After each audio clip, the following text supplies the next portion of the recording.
মোটামুটি সব কাজই আমাকে করতে হয়। আজকে ২ বিঘা জমির ধান মলা উড়ানো সবকিছু একসঙ্গে।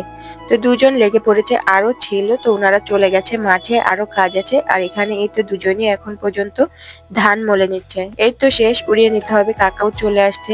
আজকে ছেলেদের সংখ্যা বেশি, ভেবেছিলাম যে আজকে আর আমি মাঠে নামবো না, মানে ও ধান উড়ানোর কাজে লাগবো না, কিন্তু শেষমেশ আর হলো না।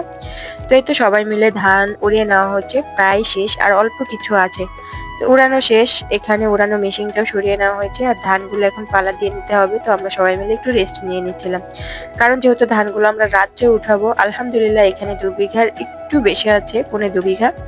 তো প্রায় ৪৬ মনের মতো এখানে ধান আছে, তো উঠিয়ে নিতে হবে রাত্রে।